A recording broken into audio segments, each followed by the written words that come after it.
listener, Assalamu alaikum. Feel the real fear with us. আশা করি সবাই ভালো আছেন এবং ভালোর দলেই আছেন। আমি আজি মুন্না। দেশ ও দেশের বাইরে থেকে আজকে আমাদের যারা ইমেল এপিসোড শুনছেন বা পরবর্তীতে শুনবেন তাদেরকে জানাই অসংখ্য ধন্যবাদ। প্রিয় লিসেনার, আজকে আমাদের এই ছোট্ট ইউটিউব চ্যানেলের 12তম ইমেল এপিসোড। আমি দীর্ঘ কয়েকদিন যাবৎ অসুস্থ, মানে কয়েক দিন না সপ্তাহ হতে পারে। তো আমার তো আর সব চ্যানেলের জন্য কন্টেন্ট বানানো সম্ভব হয় না। সো আস্তে আস্তে আমরা ট্রাই করছি সব চ্যানেলে ভিডিও আপলোড দেওয়ার জন্য। আমাদের যে ভয়েস অফ হরর আর যে মুন্না, এটা আমাদের কিন্তু নতুন প্ল্যাটফর্ম। তো এখানেও আমরা কিন্তু রেগুলারলি কন্টেন্ট দেওয়া শুরু করেছি, যার কারণে ইউটিউব অ্যালগরিদম আমাদের রেগুলার কন্টেন্ট ক্রিয়েটর হিসাবে আস্তে আস্তে ধরে নিচ্ছে। তো আমাদের ভিডিও প্রমোট হচ্ছে। প্রিয় লিসেনার, আপনারা যত ঘটনা পাঠাবেন আমরা তত এপিসোড দিতে পারবো। আর মাঝে মাঝে আমিও চেষ্টা করি নিজে একান্তভাবে ঘটনা কালেক্ট করার, যা আপনাদের অনেক হেল্পফুল হয়।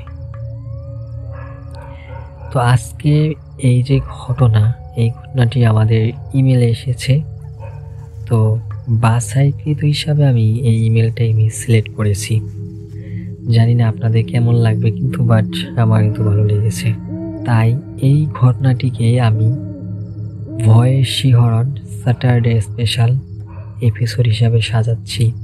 একটু ধৈর্য নিয়ে বসুন, কানে ইয়ারফোন লাগান আর হারিয়ে যান স্যাটারডে স্পেশাল ভয়েস শিহরণে। আজকে যিনি আমাদের ঘটনা পাঠিয়েছেন তার নাম হলো তাসফিয়া আক্তার সুমি। আর তিনি এটাও উল্লেখ করেছেন যে তিনি কোথা থেকে আমাদের প্ল্যাটফর্মটি পেয়েছেন। তিনি উল্লেখ করেছেন টিকটকে ভিডিও স্ক্রল করতে করতে হঠাৎ আমাদের একটি ভিডিও তার সামনে চলে আসে। তার ওই ঘটনাটি পছন্দ হয়ে যায় এবং ইউটিউবে এসে সার্চ দিয়ে আমাদের চ্যানেলটি পায়। তারপরে কিছু কমেন্ট করেন, তারপর আমি কমেন্টে রিপ্লাই দিয়ে তার ঘটনাটি শেয়ার করতে বলি। এখন আমরা মেন ঘটনায় চলে যেতে চাই, বেশি কথা বাড়াবো না। আর তিনি যে ঘটনাটি শেয়ার করেছেন এটি হলো তার চাচার সাথে ঘটা। আর আজকের ঘটনার মেন প্রেক্ষাপট হলো একটি বিল নিয়ে, যে বিলটা অনেক বছরের পুরানো। আর এখনও সেই বিলের মাঝে হন্টেড কিছু ঘটে। এই যে তাসফিয়া আপুর বাবারা ছিলেন 2 ভাই 1 বোন। 2 ভাইয়ের ভিতরে তাসফিয়া আপুর আব্বু বড়, আর যার সাথে ঘটনাটি ঘটেছে তিনি হলেন মেজো। আর তার ছোট একজন বোন ছিল, তার তো এখন বিয়ে হয়ে গেছে, তার সন্তানাদিও আছে। আজকে তাসফিয়া আপুর সেই মৃত ঘটনাটিকে আবার আমার ভয়েসের মাধ্যমে নতুন করে জীবন দান করি।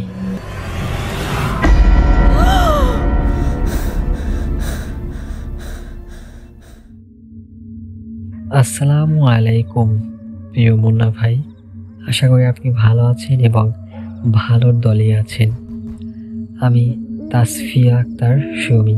প্রিয় মুন্না ভাই, আমি আমার ডিস্ট্রিক্টের নামটা বলবো, কিন্তু গ্রামের নামটি বলবো না। আপনাকে আমি জানাবো, আপনি লিসনারদের মাঝে জানাবেন না। আমাদের গ্রাম হচ্ছে মুন্সিগঞ্জের কোনো এক গ্রামে। আজকের যে ঘটনাটি আমি লিখতে বসেছি সেটি হচ্ছে আমার চাচার সাথে ঘটে যাওয়া একটি মর্মান্তিক ঘটনা, যা শেষমেশ আমার চাচাকে মৃত্যুবরণ করতে হয়। সালটা ছিল 1999। এই সালটা আমার আজও মাথায় বসে আছে। আমার চাচা ছিলেন 2 ভাই 1 বোন। আমার বাবা ছিলেন বড় আর চাচু ছিলেন মেজো, আর তার একজন ছোট বোন ছিল, তার এখন বিয়ে হয়ে গেছে। এই যে আমার চাচা, তার নাম হলো আরিফ। চাচা একদিন পরিকল্পনা করেন একটি বিলে মাছ মারতে যাবেন, আর সেই বিলটি হলো মর্মান্তিক বিল, যা আজও মানুষকে ভয় দেখাতে প্রস্তুত। মুন্না ভাই, হঠাৎ আমার চাচা একদিন সেই বিলে মাছ মারতে যাবেন, আর সেই বিলটার নাম হলো আরশ বিল। আপনি মুন্সিগঞ্জে এলে যদি কাউকে জিজ্ঞেস করেন যে আরশ বিল কোথায় বা কোন গ্রামে অবস্থিত, তাহলে ইনশাআল্লাহ সবাই মুখে মুখে ছড়িয়ে আছে সেই আরশ বিলের নামটি, যা মানুষকে এখনো কাঁদায়। কত প্রাণী না গিয়েছে আর কত প্রাণী না নিয়েছে। এইরকমই একদিন এক সময় কি হয়, আমার চাচা পরিকল্পনা করেন ওই বিলে মাছ ধরতে যাবেন, আর ওই বিলটা অবস্থিত আমাদের গ্রাম থেকে 1 কিলোমিটার। আমাদের গ্রাম থেকে প্রায় 1 কিলোমিটার। 1 কিলোমিটার ভিতরেই আমাদের গ্রাম ছিল, মানে আমাদের গ্রামটি অনেক বড় ছিল, যা এখনো মুন্সিগঞ্জের মাটিতে অবস্থিত আছে, কিন্তু এখন ভাগ হয়ে গেছে। তো আমি তো আগেই বললাম আমার চাচা একদিন পরিকল্পনা করে ওই বিলে মাছ ধরতে যাবে। যেই বাবা সেই কাজ, মাছ ধরার সরঞ্জাম যা যা লাগে সব নিয়ে রেডি আমার চাচা। সময়টা ছিল বুধবার, রাত 11:59। বের হন সেই বিলের উদ্দেশ্যে। সেই বিলটায় যেতে যেতে সামনে কিছু বট গাছ, হিজল গাছ আর কিছু বাড়ি পড়ে। বাড়ি বেশ দূরে দূরে, কাছাকাছি নেই, অনেকটাই দূরে দূরে। আশা করি আপনারা গ্রামের কতটা দূরে দূরে বাড়ি হতে পারে বুঝতে জানেন বা বুঝেন। আমার চাচা মনের সুখে সুখে গান গাইতে গাইতে রাস্তায় হাঁটতে শুরু করলেন। হাঁটতে হাঁটতে একটা সময় সেই বট গাছের কাছাকাছি এসে পড়েন। বট গাছের কাছাকাছি যখন আসেন, তখন তার শরীরটা একটি ঝাঁকুনি দিয়ে ওঠে। ঝাঁকুনি বলতে গায়ের পশম খাড়িয়ে যায়, তারপরে তার শরীর শিউরে দিয়ে ওঠে। এই রকমের মাঝে মধ্যে একটা গরম হাওয়াও তার লাগে, কিন্তু কে তার শুনে তার কথা? তিনি সেগুলো পাত্তা না দিয়ে হাঁটতে শুরু করলেন মনের সুখে। বটগাছটা যখন পাড়ি দিলেন, তখন তার শরীরের ভিতরে একটি ঠান্ডা বাতাস অনুভব করলেন। ঠান্ডা বাতাস অনুভব যখন করলেন, তার শরীরটা একটু বেশি ঠান্ডা লাগলো। মনে হচ্ছিল যেন শীতের সময়, কিন্তু সেটা তো শীতের সময় ছিল না, সেটা ছিল গ্রীষ্মকাল, গরমের সময়। তখনও সে তার মাথায় কিছুই নেয়নি যে এই গরম বাতাস বা এই ঠান্ডা বাতাস কিসের জন্য আসতে পারে, কারণ তিনি ছিলেন একজন সাহসী মানুষ। তার মনের ভিতরে ভয় ঢোকা এত সোজা না। আমার বাবাও তার মতো এত সাহস নেই। আর আমার চাচার তো অনেক মাছ ধরার নেশা। মাছ ধরার নেশা উঠলে সে বাড়ি থেকে কিভাবে বের হবে সেটা আল্লাহ ছাড়া আর সে ছাড়া কেউ জানতো না। বট গাছটা পাড়ি দেওয়ার পর সেই হিজল গাছ 10 থেকে 12 ফিট পরে হিজল গাছটা পড়ে। হিজল গাছে যখন কাছে আসে, তখন আবারও সেই ঠান্ডা বাতাসটা তার শরীর দিয়ে আবার বেয়ে যায়। এবার সে একটু কানে লাগান, এবার সে একটু মনটাকে লাগান যে আমি একবার সেই বটগাছের থেকে আসার সময় একটা গরম বাতাস লাগলো, আবার একটা ঠান্ডা বাতাস লাগলো, কিন্তু এখন যখন আমি হিজল গাছের কাছে আসলাম, আবারও সেই ঠান্ডা বাতাসটা আমার শরীরে লাগলো। তার মানে এখন আমার সাথে কিছু করতে পারে। যাই হোক, যেই বাবা সেই কাজ। তিনি আবারও হাঁটতে শুরু করলেন। এবার পেছন থেকে কার যেন হাঁটার আওয়াজ পাচ্ছেন। বোঝা যাচ্ছে তার সাথে সাথেই কেউ হেঁটে আসছে। আমার চাচা একটু থামলো। থামার পর পেছনে গা ঘোরালো, কিন্তু কিছুই দেখতে পেল না। তো সে আবার হাঁটতে শুরু করলো, কিন্তু এবার আর আস্তে নয়, যত দ্রুত সম্ভব পা চালানো শুরু করলেন। এবার আবার ফিল করেন কেউ যেন পিছন থেকে আবার হাঁটতে হাঁটতে তার দিকে আসছে।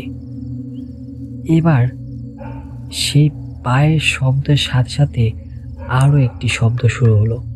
মানে গাছের পাতা যদি নিচে পড়ে, সেটি যদি শুকিয়ে যায়, শুকিয়ে গেলে যখন কোনো মানুষ বা কোনো প্রাণী তার উপর দিয়ে হাঁটে, যেমন ঘচ ঘচ শব্দ হয়, সেই রকমের আরো একটি শব্দ আসছে সেই পায়ের সাথে। এবার সে অনুভব করতে পারলো পিছনে অবশ্যই কেউ আছে, যা তার সাথে হাঁটতে হাঁটতে আসছে।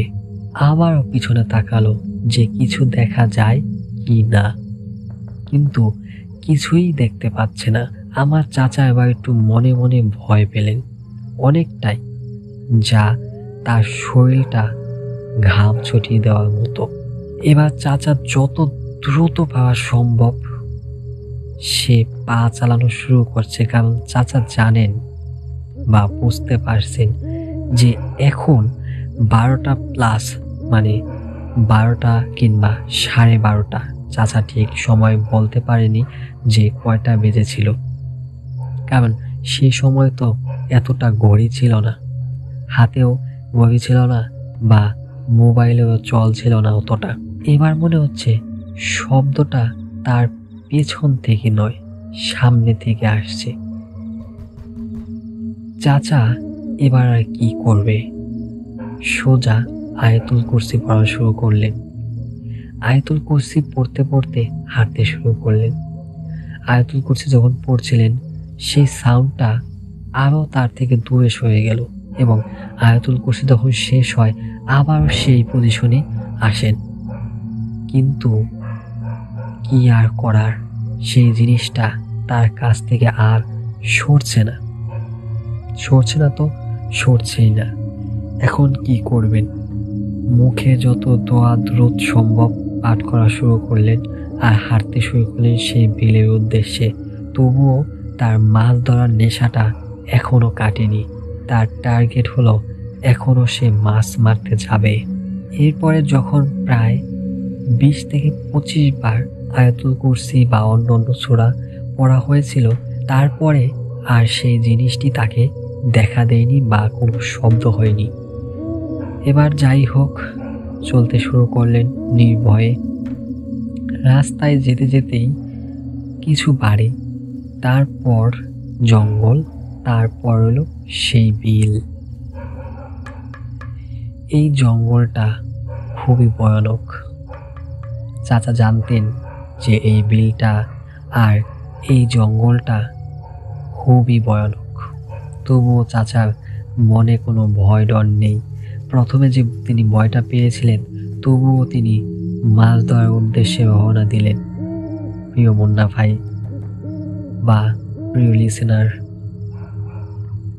আপনারা এই সময় কি করতেন? আমার চাচার মতনই করতেন, নাকি বাড়ির উদ্দেশ্যে ফেরত যেতেন, নাকি মাছ ধরতে যেতেন? আমি যদি আমার চাচার জায়গায় থাকতাম, তাহলে আমিও ঠিক এই রকমটাই করতাম, কারণ চাচার ছিল সাহস দ্বিগুণ। আর সেই সাহসটাই যদি আমার ভিতরে থাকতো, তাহলে আমিও সেই বিলের উদ্দেশ্যে মাছ মারতে যেতাম। এখন আপনাদের কাছে আমি প্রশ্ন ছুড়ে দিলাম যে আপনারা হলে কি করতেন? চলুন আবার ঘটনায় ফিরে। যখন চাচা সেই বাড়ি বা বসতি পাড়ি দিলেন এবং জঙ্গলের খুব কাছাকাছি, আবার সেই শব্দ, পা ঘিচ ঘিচ করছে। আবার সেই শব্দটা মনে হলো। ব্যাগ আসলো, পায়ের শব্দ, আর পাতার উপর থেকে যেন কেউ হাঁটছে, সেই রকম একটা শব্দ। আবারও চাচা আয়াতুল কুরসি পড়া শুরু করলেন, আবারও শুরু করলেন সেই অন্য সুরো, আবার সেই জিনিসটা হাওয়া। এখন চাচা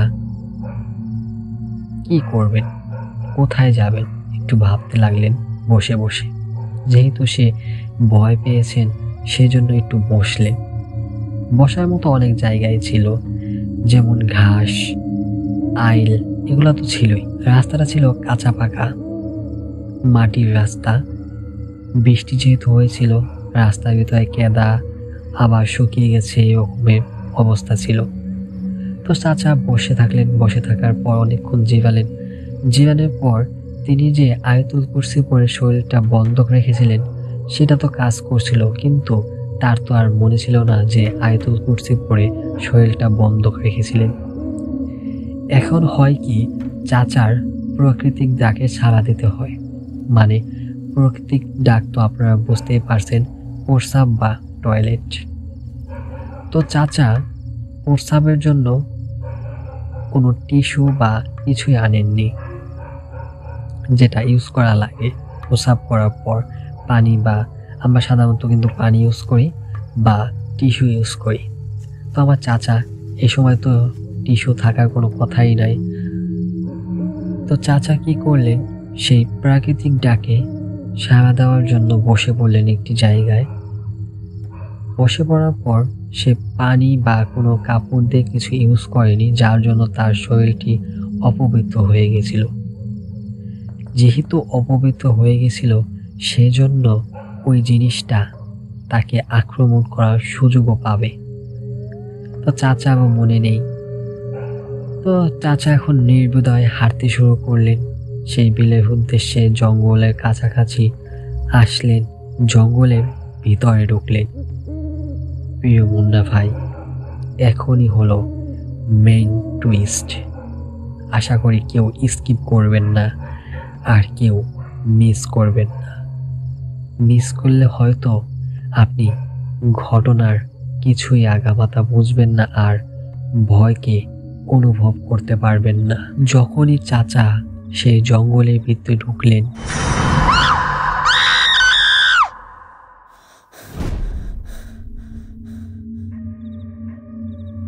সে আম গাছের উপরে তিনি একটি আলো অনুভব করতে পারেন, যেন জ্বলছে নিভছে, জ্বলছে নিভছে। মনে হচ্ছে আমরা যেভাবে চোখের পলক ফালাই সেরকমই জ্বলছে নিভছে। চাচা যখন এটা দেখেন, তার মাথা আউলিয়ে যায়। মানে তার মাথা কাজ করা বন্ধ করে দেয়। মানে এটা কি জিনিস? লাল টকটকে চোখের মতো, মনে হচ্ছে আগুনের গোলা, এমন একটা পজিশন। এখন চাচা স্তম্ভের মতো দাঁড়িয়ে গেলেন। এখন কি পিছনে যাবেন, নাকি সামনে যাবেন, নাকি ডানে যাবেন, নাকি বামে যাবেন, সে কিছুই ভাবতে পারছেন না। তবুও চাচা ভয় না পেয়ে সোজা হাঁটতে শুরু করলেন। এই জিনিসটা দেখা দিল কিসের জন্য, আশা করি আপনারা বুঝতে পারছেন।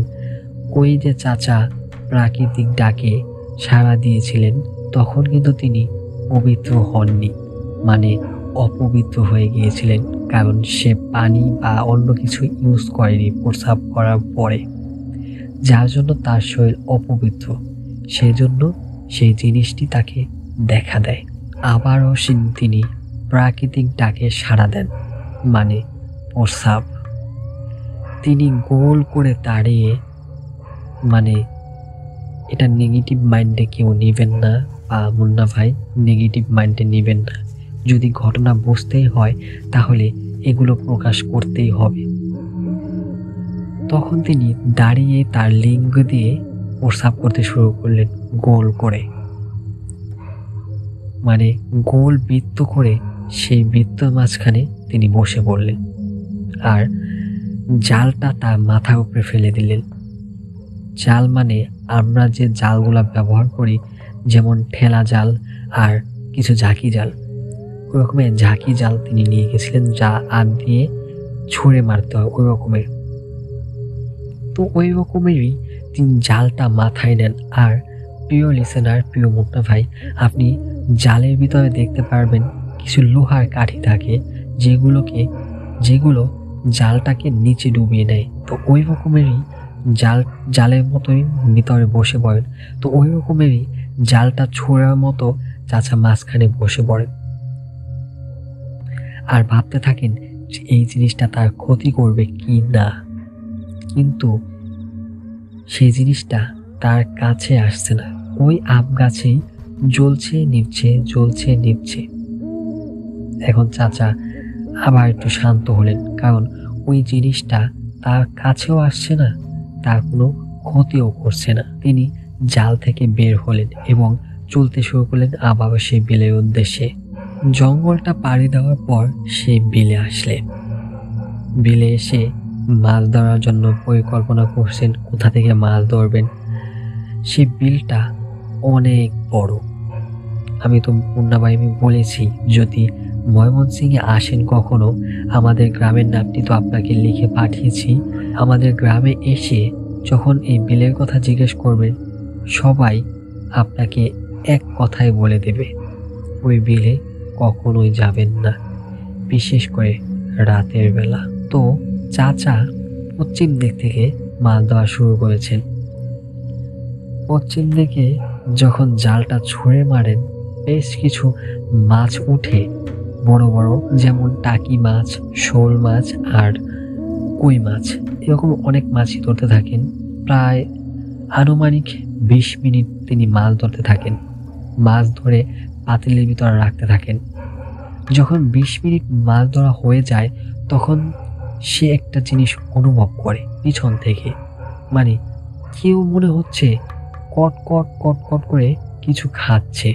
চাচা কি করেছেন, কাশি দেন, জানি কোনো প্রাণী হলে তার শব্দে চলে যায়। যখন চাচা মাছ ধরতে শুরু করলেন আর পাতিলে রাখতে শুরু করলেন, তখন চাচা একটা জিনিস অনুভব করলেন, মাছ যেন কম কম লাগে। মানে জালে যতটা খেও দিয়ে উঠিয়েছিলেন তার থেকেও কম লাগে।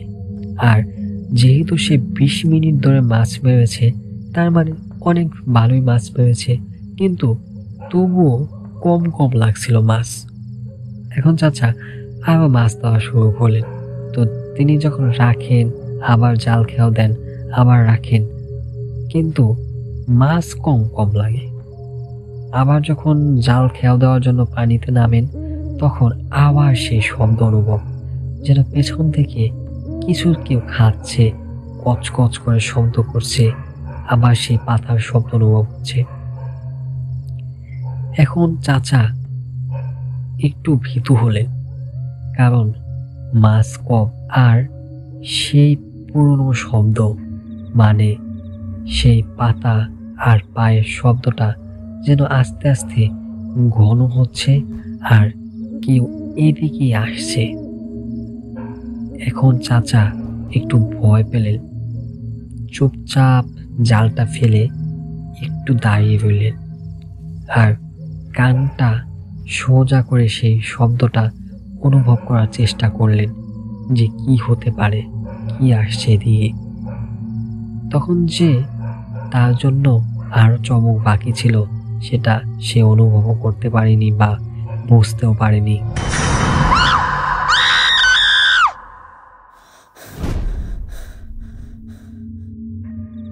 আমার চাচা কিন্তু পশ্চিম দিক থেকে মাছ ধরছিলেন।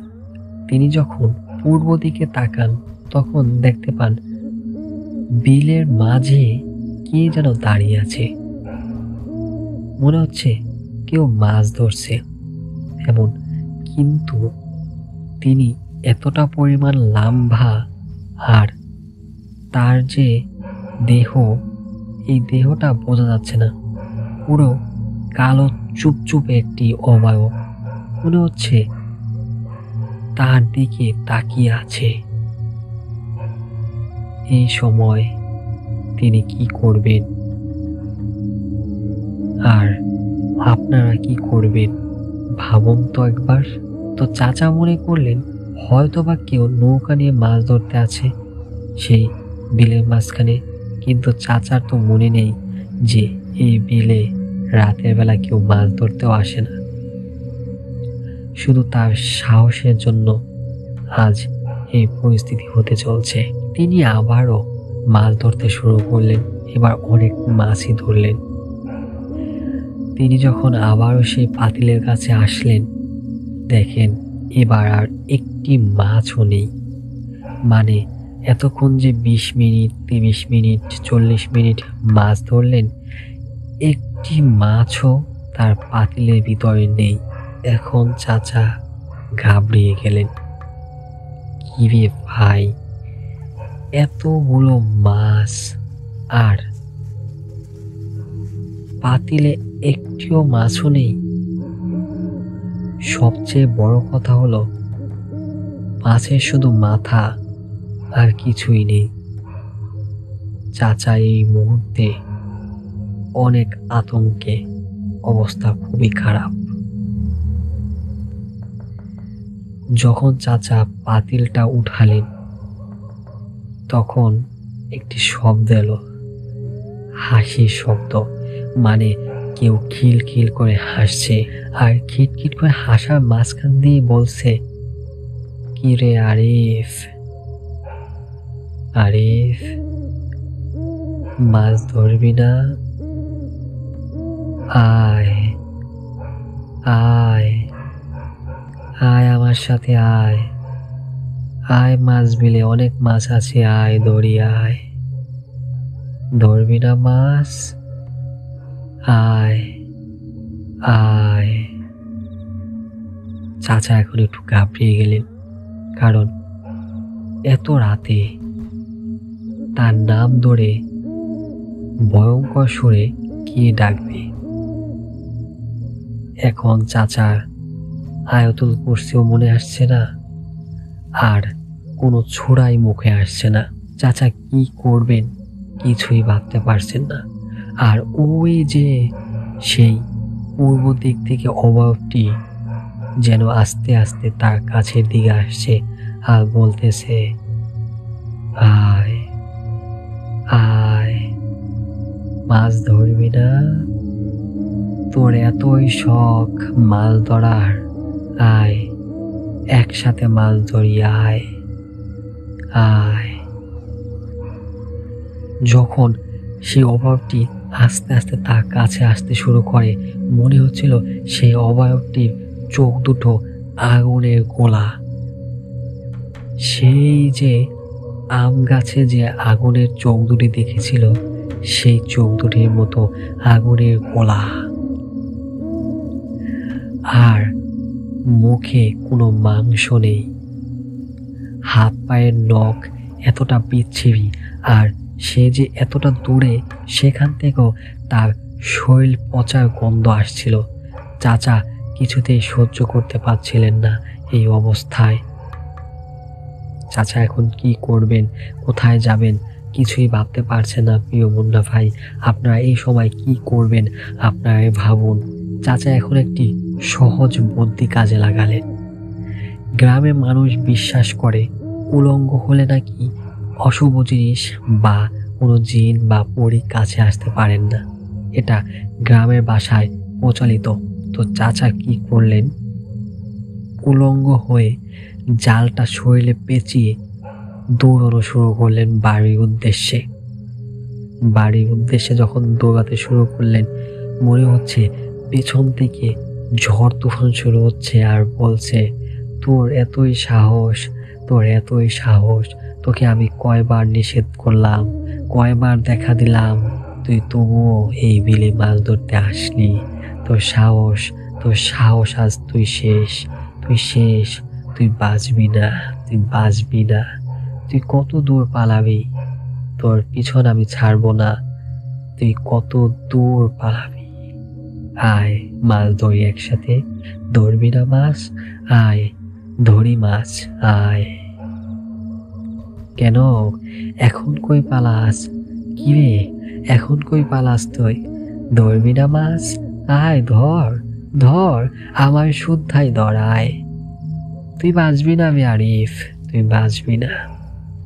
চাচা যখন এই কথা শুনছেন আর দৌড়াচ্ছেন, তখন আর কি করবেন, যত দ্রুত সম্ভব দৌড়াতে শুরু করলেন। দৌড়াতে দৌড়াতে দৌড়াতে দৌড়াতে জঙ্গল পাড়ি দিলেন। জঙ্গল পাড়ি দেওয়ার পরেই তিনি অনুভব করলেন পিছনে যেন শব্দটা কমে গেল। শব্দটা কমে গেল আর সেই বাতাস, গাছপালাও ঝাপড়ানো সবই বন্ধ হয়ে গেল। কিন্তু চাচার সেই দৌড়ানি আর থামল না। দৌড়াতে দৌড়াতে যখন সেই বাড়ির কাছাকাছি, মানে প্রতিবেশীদের বাড়ির কাছাকাছি, তখন সে সেই প্রতিবেশীদের বাড়ির দরজায় গিয়ে ঠক ঠক শুরু করেন আর বলেন, ভাই আমারে বাঁচা, ভাই আমারে কেউ বাঁচা, ভাই আমারে কেউ বাঁচা, আমি শেষ। 5 মিনিট দরজা চাপড়াতে থাকেন আর চাচা একটা জিনিস অনুভব করেন, বাড়ির ভেতরে যেন কেউ নেই। সবাই মনে হয় নিস্তব্ধ হয়ে রয়েছে, কারণ বিপদ থাকলে কেউ কি আর কাছে আসে, আর বিপদ থাকলেও সাড়া দেয় না কেউ। তখন চাচা যখন প্রায় 10 মিনিট দরজা ঝাপটাঝাপটি করলেন, তখন বাড়ির ভিতর থেকে একটি মহিলা কণ্ঠে বলে উঠল, কে রে দরজা ঝাপটায়, কে রে এত রাতে আসলো, কে রে? তখন ওই বাড়ির সদস্যরা যারা ছিলেন সবাইকে ডেকে তুললেন সেই মহিলাটি। মহিলাটি ডাকার পর আমার চাচাকে দেখেন উঠানে পড়ে আছে অজ্ঞান অবস্থায়। আর চাচার পরনে কোনো জামা কাপড় ছিল না, শুধু ছিল জালটা পেঁচানি, মানে মাথা থেকে বুক অব্দি জালটা পেঁচানি ছিল। তো এরকমের দেখে বাড়ির মহিলারা সব রুমের ভিতরে ঢুকে যান এবং পুরুষরা আমাকে চাচাকে উদ্ধার করেন। চাচাকে উদ্ধার করার পর তার মুখ থেকে এই রকমের ঘটনা শোনেন। শোনার পর সকালে বাড়িতে দিয়ে যান আমার চাচাকে। চাচাকে যখন বাড়িতে দিয়ে যান, দিয়ে যাওয়ার পর প্রায় 7 দিন চাচা জ্বরে পড়েছিলেন, যে জ্বর কোনো কবিরাজ ওঝা ছাড়াতে পারছিলেন না। অনেক কবিরাজ আসছিল, আমিও তখন ছোট ছিলাম। আমি তো বললামই, আমার বয়স তখন 12 কিংবা 14, সময়টা আমার মনে নেই, কারণ ভয়টা আমার মনের ভিতরে এখনো চাপা। এতটা জ্বর, মানে কোনো মানুষের যদি হয় তাহলে সেই মানুষটার বাঁচা কোনোভাবেই সম্ভব নয়। কিন্তু আমার চাচা 7 দিন বেঁচেছিলেন। বেঁচে যাওয়ার পর 8 দিনে তিনি পুরোপুরি সুস্থ, মানে কোনো জ্বর নেই, কিছুই নেই, একবার সুস্থ চাঙ্গা মানুষ। এরকমই একটা দিন, প্রায় 9 দিন। 9 দিন যখন হন, আমাদের বাড়ির এক পুকুরে তিনি মাছ মারতে যান। ওই যে তার মাছ মারার নেশা তার এখনো যায়নি। এত বড় একটা ভয় পেলেন, তবুও তার মাছ মারার নেশা যায়নি। আমার বাবা কত নিষেধ করলেন, এই মাছ ধরা তুই বন্ধ কর, কিন্তু কে শুনে কার কথা। প্রায় রাত 11টায়, তার পছন্দের টাইম ছিল 11টা, আর এই 11টায় তার জীবনে 12টা বাজিয়ে দেবে তিনি কখনোই কল্পনা করেননি। তিনি আমাদের পুকুরে বড়শি দিয়ে মাছ মারতেন। তিনি বড়শি নিয়ে যান, বড়শি নিয়ে গিয়ে সেখানে মাছ মারতে থাকেন রাত্রিবেলা। মাছ মারতে মারতেই এই পৃথিবীর মায়া ত্যাগ করে চলে যান। কিভাবে মারা গেছেন এটুকু আমরা জানতে পারিনি, কারণ এই ঘটনাটি আমাদের কেউ শেয়ার করেনি, কারণ এই ঘটনাটি কেউ জানেও না। আর এতক্ষণ যে ঘটনাটি আমি বলেছি, এই ঘটনাটি চাচা যখন বাড়িতে আসলেন, তখন যে 8 দিনের বেলা যে সুস্থ হয়ে গেছিলেন, সেই সময় চাচা আমাদের সকল ঘটনা খুলে বলেছিলেন। আর সেই প্রেক্ষাপটেই আমি আপনাদের এই ঘটনা বললাম। আর তিনি যে মারা গিয়েছেন সেই ঘটনাটি এখনও জানা যায়নি, কারণ সেই ঘটনা বলার মতো কোনো মানুষও নেই আর প্রমাণও নেই। তো মুন্না ভাই, এই ছিল আমার চাচার সাথে ঘটে যাওয়া ঘটনা। আশা করি আপনার ভালো লেগেছে আর আপনার লিসেনারদেরও ভালো লেগেছে। লিসেনারদের উদ্দেশ্যে আমি একটা কথাই বলবো, যারা এখনও ঘটনা পাঠাননি কিংবা ভাবছেন ঘটনা পাঠাবেন, তারা যত দ্রুত সম্ভব মুন্না ভাইয়ের অফিসিয়াল ইমেল অ্যাড্রেসে পাঠিয়ে দিন। আর হারিয়ে যান এক ভৌতিক শিহরণে বা ভৌতিক সাক্ষীতে। প্রিয় মুন্না ভাই, আপনার জন্য শুভকামনা রইল। সামনের দিনগুলো আবার সুন্দর হোক, দীর্ঘ হোক, এটুকুই আমি কামনা করি। আজকের মতো আমি বিদায় নেই। ভালো থাকবেন, সুস্থ থাকবেন। ধন্যবাদ, ধন্যবাদ তাসফিয়া আপুকে এত সুন্দর করে একটি ঘটনা ইমেলের মাধ্যমে পাঠিয়েছেন লিখে। তার কষ্ট হয়েছে আমি জানি, কিন্তু কষ্টটা যে সার্থক হয়েছে সেটা আমি বুঝতে পারছি, কারণ আমি ঘটনা সিলেক্ট করেছি। এই ঘটনা আমার শুনতে খুবই ভালো লেগেছে।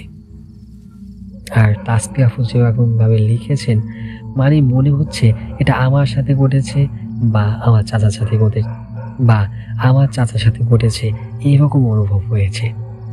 আর প্রিয় লিসেনার, আপনাদের কিন্তু আমি সবসময় বলে থাকি, যখন আপনারা কানে ইয়ারফোন লাগিয়ে শুনবেন তখন চোখটা বন্ধ করে নেবেন, আর যে ব্যক্তির সাথে এই ঘটনাটি ঘটেছে সেই ব্যক্তির জায়গায় আপনি নিজেকে অনুভব করাবেন, তাহলে দেখবেন ভয়টা কেমন অনুভব হয়।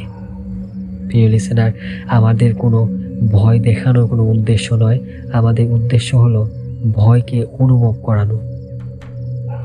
প্রিয় লিসেনার, আজকে আমি আরও একটা জিনিস খেয়াল করেছি। এই যে আমাদের ছোট চ্যানেল ভয়েস অফ হরহর আর যে মুন্না, এই চ্যানেলটিতে মানে ছেলে সংখ্যা খুবই কম, মানে মেয়ের সংখ্যা আমি দেখতে পাচ্ছি মানে বেশি। যারা আমাদের কমেন্ট করেন সবই দেখি মেয়ের সংখ্যা, বাট ছেলের সংখ্যা খুবই কম। বুঝলাম না যে ছেলেরা কি ভূত এফএম শোনা বন্ধ করে দিয়েছে, নাকি মেয়েরা আবার নতুন করে ভূত এফএমে যোগদান করেছেন। এই তাসফিয়া আপু আরও বলেছেন তিনি একটু অসুস্থ আর তার মনটা অনেক খারাপ। তাসফিয়া আপুর উদ্দেশ্যে আমি একটা কথাই বলবো, তাসফিয়া আপু, মন খারাপ এই জিনিসটা সবার মাঝে আছে। আমাকে দেখে মনে হয় যে আমি কতটাই না হাসি খুশি ঘটনা বলতে পছন্দ করি, কিন্তু আমার মনের মাঝে চাপা দেওয়া অনেক কষ্টই আছে, যা বলার বাহিরে, যা বলতে গেলে হয়তো একটা এপিসোড হয়ে যাবে, কিন্তু আমি কারোর সাথে আমার দুর্বলতার স্থান আমি শেয়ার করি না, কারণ মানুষ আমাকে কোনো না কোনোভাবেই আমাকে কষ্ট দিবে সেটা আমি জানি। হ্যাঁ, মানুষের জীবনে কষ্ট আসে, সুখ আসে, দুঃখ আসে। তাসফিয়া আপু, একটা প্রবাদ আছে, আপনি জানেন আশা করি। সেই প্রবাদটি হলো, রাত যত গভীর হয় দিন তত কাছে আসে। এই প্রবাদটা হলো এমন একটা অনুভব, দুঃখ যত গভীর হবে সুখ তত কাছে আসবে। আল্লাহ তাআলা সব মানুষের জীবনে সুখ দিয়েছেন, দুঃখ দিয়েছেন। আল্লাহ তাআলা কিন্তু নিজে বলেছেন যে আমি মানুষের উপরে এমন কিছু চাপিয়ে দেইনি যা মানুষের সহ্য ক্ষমতার বাইরে থাকবে। আপনি ধৈর্য ধরুন আপু, আপনার মন ইনশাআল্লাহ ঠিক হয়ে যাবে। আর যদি খারাপ বেশি লাগে তাহলে আমার অফিসিয়াল ফেসবুক আইডিতে নক দিয়ে আমার সাথে কথা বলতে পারেন।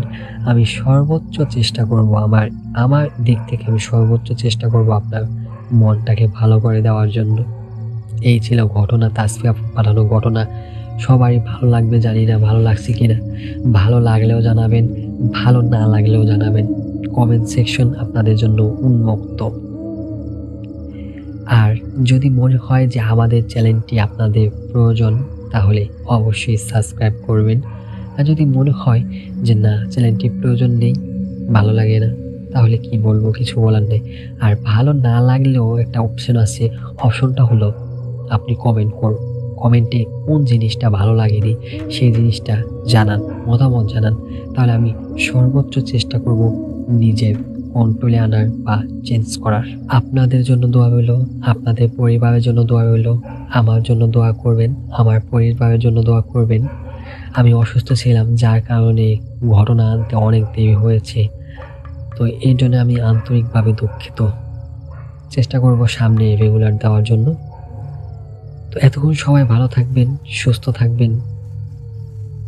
মোস্ট ইম্পর্টেন্টলি আমাদের অফিসিয়াল ইমেল অ্যাড্রেসে আপনার মূল্যবান ঘটনাটি পাঠাবেন।